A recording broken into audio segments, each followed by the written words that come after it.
I have Terso Akula, convener at TIV People's Progressive Forum and member of the Vanguard Against TIV Massacre. Thank you for joining us, Terso. Thank you. My pleasure to be here.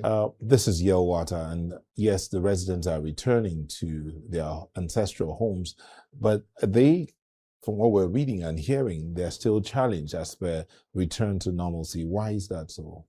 Yeah, so it's because part of the reason is that due diligence has not been done, both in the documentation of the crisis and in the welfare of the people returning. So ordinarily, there should be a plan for people to go back to their ancestral homes. But in this case, there seems to be no plan. The actions to relocate these people back to their homes are largely uncoordinated, and they are left to themselves. They have issues with the SEMAS, the State Emergency Management Agency, who has failed to unveil a roadmap, a comprehensive roadmap for their return home. Well, as challenging as that might be, the mental and emotional recovery, as challenging as that might be, there's now this news of another attack in Kwande local government area. That attack, actually, they had 2 days intelligence before the attack happened. 2 days? Yes.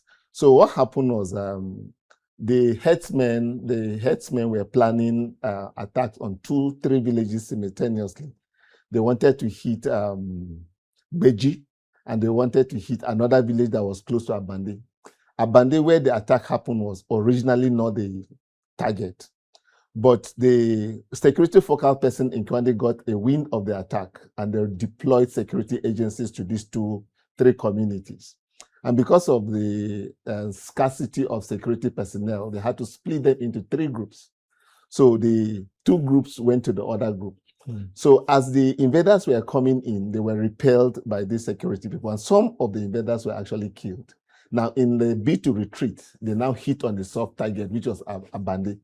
So because it was not originally in the plan, there was no deployment to that. Now, what happened was that when this attack was going on, the security focal person tried to reach the security personnel deployed in the area, but couldn't do so. Why? One, they had gone off grid. They went to a place where there was no network.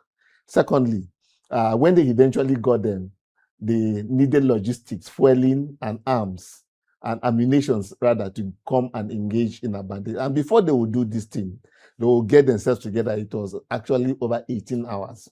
Now, if you understand the terrain of Kwande local government, it is difficult to traverse from one place to another. Yeah. So they came, but they were late. The attack had already happened, unfortunately. This is not the first time this is happening, but why does it seem like Benue State is the main or like epicenter of these attacks? So if you look at the terrain, Kwande local government, it's one of the most fertile terrains in Benue State. The Fadama around that area never goes dry. A whole year, dry season in and out. And these people have been occupying that terrain for over 20 years. They have moved a lot of villagers from the ancestral home into Jatuaka and Abandi, which are the 2 central towns. But I guess they want to increase their foothold on the lands in Benue, and so they are pushing the villagers further inwards. It's an attack that has been ongoing for a long time, and these people have been left on their own. So now there's a question. Some will say, is it herdsmen or is it bandits? It's herdsmen. What's going on here? For the attacks in Kwande, it's herdsmen. They come from Cameroon and they come from Taraba State, and to come and cause mayhem. So if you look at the map here, we have Boko, Katsina, Kado, Makadi, Boju, and Otupo. Which area would you say is that's down this area? Yeah, towards the southern part. Yes, it's located in the northern part, just below Katsina. Okay. So the part that you are seeing here is Kwande. It goes more into Cameroon than it is into Nigeria. And this is the place that has the highest mountains in Benue State. So it's actually a very mountainous terrain.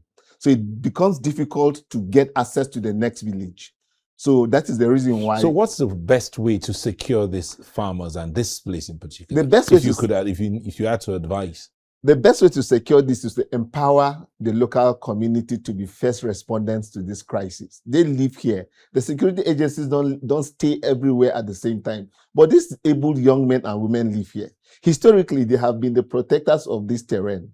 So if you empower them, what is happening is that they have come in contact with more sophisticated weapons, so they are powerless. But if you empower them a bit to respond to this crisis and call for help, then I think it will go a long way in securing this terrain. And by the way, this is one of the most under-policed terrain in the whole of Nigeria. Wow. So you can travel from here down to Cross River State, up to Mambila Plateau. You're going to find 1 or 2 immigration posts, and that is all that is about it. So it's a very vulnerable terrain. It's a very rich terrain in terms of there's so much illegal mining going on in Kwande at the moment as we are talking. And it's a very rich terrain in terms of agriculture. So it's a combination of herds. Would you be right to say then that it's a combination of herdsmen, illegal miners, and bandits, all trying to gain access to that? For this particular attack, it was herdsmen. There are places that it's a combination of all. There are places that is just the mining thing that is causing the issue. But for this particular one, it was herdsmen. Well, I don't know how else to say this, but Teresa, I just wish you and your people well. I know how concerned you are, but what exactly have you and your team, I mean, the Vanguard Against Thief Massacre and all of, what have you guys done apart from crying out for help? We have done a lot of advocacies to the National Assembly, to the Benue State House of Assembly. We've tried to mobilize resources to provide relief materials, but it's overwhelming. The scale is simply out of this world. There's no one group that will be able to deal with this issue. We need help. We need support from the National Emergency Management. And 72 hours after this attack, there's no presence of SEMA in that village. There's no presence of NEMA in that village. The people are left to themselves. So we now have to start looking for resources and begging up and down for people to give us things to take to these people. They are displaced as we are talking, women, children, and some missing after that attack. So it's underreported. You hear about Yelwata because it's close to Makudi. The mayhem that is happening in Kwande is far more than Yelwata. Long before Yelwata came to the headlines, Kwande was at the receiving end of this crisis.